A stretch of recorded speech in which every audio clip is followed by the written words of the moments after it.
Take legal S4 channel पर मैं Rajendra Shah advocate आप लोगों का स्वागत करता हूं। साथियों, आज सरकार के ऊपर प्रश्न चिन्ह लगना बहुत ही लाजमी है। साथियों, हमारे देश में अगर देखा जाए तो हर वर्ष लगभग 15 लाख करोड़ रुपए का घोटाला हो रहा है। साथियों, अब तक अगर हम घोटालों का जिक्र करें तो अब तक लगभग करोड़ों करोड़ रुपए का घोटाला हो चुका है। लेकिन सबसे ताज्जुब वाली बात यह है कि किसी भी घोटालेबाज को आज दिन तक सजा नहीं हुई और न ही उस घोटालेबाज के खिलाफ किसी भी तरह की संपत्ति की जब्ती हुई। माने घोटाले की राशि की न तो जब्ती हुई और न ही उनको सजा हुई। यह बहुत ही ताज्जुब वाली बात है। साथियों, आज सहारा के निवेशक जो बेचारे अपना खून पसीने की कमाई, अपना मेहनत की कमाई काट काट के किसी तरह से अपने उज्जवल भविष्य के लिए पैसा एकत्रित करके रखा था, उस पैसे को देने के लिए आज सरकार विफल हो रही है। सरकार 10-10, 55 हजार रुपए बांट रही है, पंजीरी दे रही है। सरकार को तो कायदे से चाहिए ये था कि हम सबसे पहले आप लोगों के मूलधन जो जमा है उस मूलधन को देते हैं, इसके बाद जो भी कंपनी के नियमानुसार या सहकारी सोसाइटी के नियमानुसार जो ब्याज बनता है उस ब्याज का भी भुगतान मैं करूंगा और ये करने के लिए प्रतिबद्ध हूं।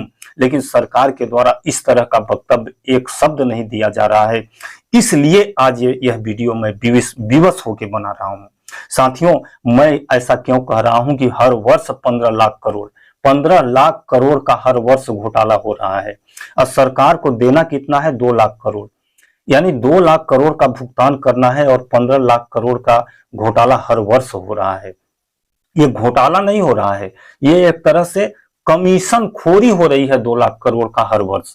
ऐसा क्यों? क्योंकि हमारे देश का जो पूर्ण बजट है, जो बजट बनता है, साथियों उस बजट की हम चर्चा करें तो हमारे देश का बजट लगभग 75 लाख करोड़ का बजट बनता है। जैसा कि आप सब लोगों को विदित है कि चाहे किसी भी प्रकार का बजट किसी भी कॉन्ट्रैक्टर या ठेकेदार को दिया जाता है तो उसमें 20% कमीशन उस जनप्रतिनिधि के द्वारा लिया जाता है। ये आम प्रचलित भाषा का आम प्रचलित है। किसी भी कॉन्ट्रैक्टर से आप पूछ लीजिए, अगर उसको सांसद मत से मिला होगा तो 20% वो सांसद जी को देना पड़ेगा, या विधायक फंड से मिला होगा तो विधायक फंड को देना पड़ेगा, या सरकार के किसी विभाग से मिला होगा तो उसको में भी 20% का घूस पहले देना पड़ता है, तब उसका वर्क ऑर्डर या वगैरह की जो प्रक्रिया है वो अलॉटमेंट होती है। तो 15 लाख करोड़ की कमीशन खोरी तो हर वर्ष हो रही है जो सेटल्ड है। इसके अलावा साथियों हम देखें तो हमारे देश का सबसे बड़ा घोटाला अगर हम माने तो कोलगेट घोटाला। कोलगेट घोटाला, कोलगेट घोटाला हो गया, 2G स्पेक्ट्रम घोटाला हो गया, कॉमनवेल्थ घोटाला हो गया, विजय माल्या घोटाला हो गया, नीरव मोदी घोटाला हो गया, अगस्ता वेस्टलैंड हेलीकॉप्टर घोटाला हो गया।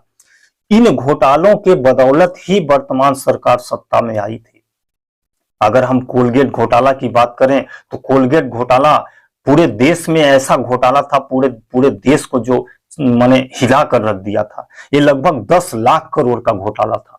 अंतोगत्वा जांच में इसको घटा के 1,186 लाख करोड़ कर दिया गया, लेकिन फिर भी यह 10 लाख करोड़ का घोटाला था। इसी तरह से हम 2G स्पेक्ट्रम घोटाला देखें तो 1,76,000 करोड़ का घोटाला था। लेकिन आज लगभग 10 वर्ष बीत चुके हैं मोदी सरकार को, 10 वर्ष लगभग कंप्लीट करने जा रही है, लेकिन किसी भी घोटालेबाज को न तो सजा हुई और न ही उनसे संपत्ति की रिकवर की गई। और क्या है, जब इस तरह से घोटाला पर घोटाला, घोटाला पर घोटाला होता रहेगा तो हमारे देश का विकास कैसे होगा?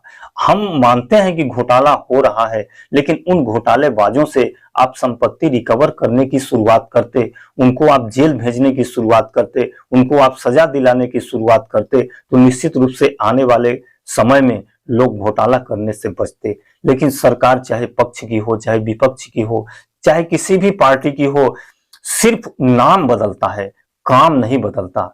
ऐसा लगता है साथियों कि सरकार, जैसा कि कहावत है कि चोर चोर मौसेरे भाई होते हैं, सेम कहावत यहाँ पर बैठती है।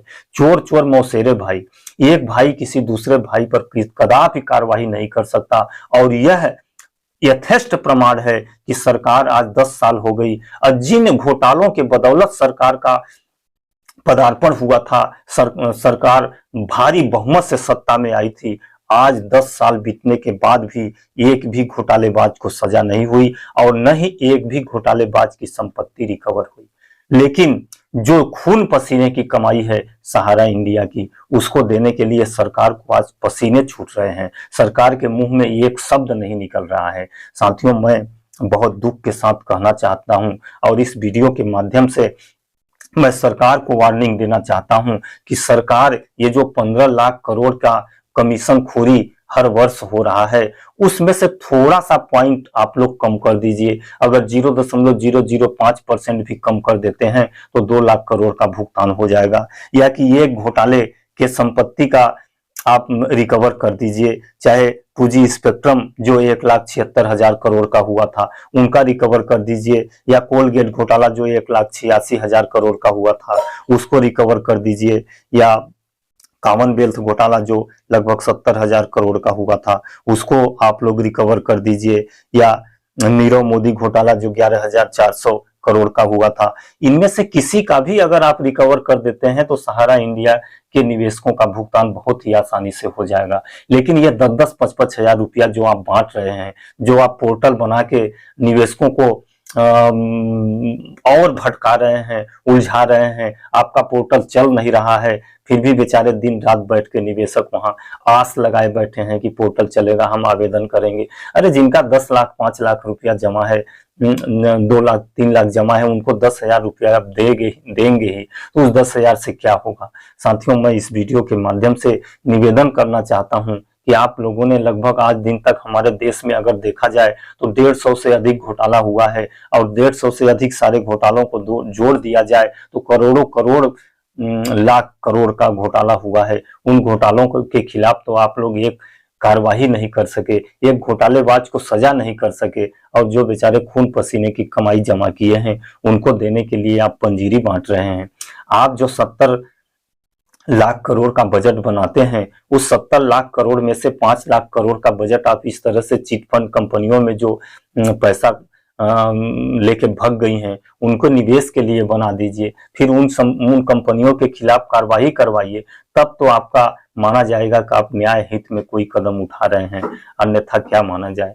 साथियों, इस तरह से मैं अपनी गाड़ी को विराम देता हूं। वीडियो अच्छा लगा हो तो कृपया लाइक करें, शेयर करें। नमस्कार।